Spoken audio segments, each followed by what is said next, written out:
देखिए, आज का हमारा प्रश्न है कि संविधान में वर्णित मौलिक अधिकार का वर्णन कीजिए।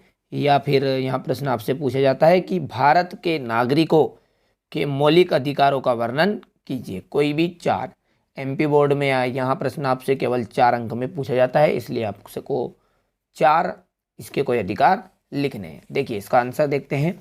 तो देखिए, भारत के नागरिक के मौलिक अधिकार, नंबर 1 है समानता का अधिकार, नंबर 2 स्वतंत्रता का अधिकार। ठीक है, नंबर 1 है समानता का अधिकार, तो दूसरा है स्वतंत्रता का अधिकार। नंबर 3 है शोषण के विरुद्ध अधिकार। ठीक है, किसके विरुद्ध अधिकार है? शोषण के विरुद्ध अधिकार। और नंबर 4 है धार्मिक स्वतंत्रता का अधिकार। ठीक है, 4 ये मुख्य अधिकार मैंने लिख लिए हैं। नंबर 1 है समानता का अधिकार, नंबर 2 स्वतंत्रता का अधिकार, नंबर 3 शोषण के विरुद्ध अधिकार, और नंबर 4 धार्मिक स्वतंत्रता का अधिकार। और आप चाहे तो 5वां अधिकार भी लिख सकते हैं, सांस्कृतिक तथा शिक्षा संबंधी अधिकार। ठीक है, सांस्कृतिक तथा शिक्षा संबंधित अधिकार। तो देखिए अब इसके अंदर क्या लिखेगा आप? देखिए हमारा सबसे पहला अधिकार है समानता का अधिकार। तो भारत के प्रत्येक नागरिक को समानता का अधिकार प्राप्त है, उनके साथ भेदभाव नहीं किया जाएगा, यहाँ हर एक नागरिक को अधिकार है प्राप्त है। नंबर 2 है स्वतंत्रता का अधिकार। जो भारत का प्रत्येक नागरिक क्या है? स्वतंत्र है, यानी खुला है। प्रत्येक नागरिक अपनी इच्छा के अनुसार स्थायी या अस्थायी रूप से कहीं भी रह सकता है।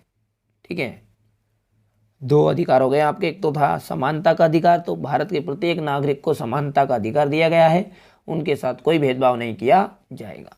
नंबर 2 है स्वतंत्रता का अधिकार। तो भारत का प्रत्येक नागरिक स्वतंत्र है, प्रत्येक नागरिक अपनी इच्छा के अनुसार कहीं भी स्थायी रूप से या अस्थायी रूप से रह सकता है। नंबर 3 है शोषण के विरुद्ध अधिकार। नागरिकों को यहाँ अधिकार प्राप्त है कि अगर उनका कोई शोषण करता है तो वहाँ विरोध कर सकता है। यह अधिकार भी भारत के संविधान में भारत के नागरिकों को दिया गया है। ठीक है, और नंबर 4 है धार्मिक स्वतंत्रता का अधिकार। इसके अधिकार के अंतर्गत प्रत्येक नागरिक अपना धर्म परिवर्तन कर सकता है, चाहे वह किसी भी धर्म का परिवर्तन कर सकता है या अपने धर्म का प्रचार प्रसार कर सकता है। इसका अधिकार भारत के नागरिकों को भारत के संविधान में दिया गया है। ठीक है, और लास्ट में आपका सांस्कृतिक एवं शिक्षा संबंधित अधिकार।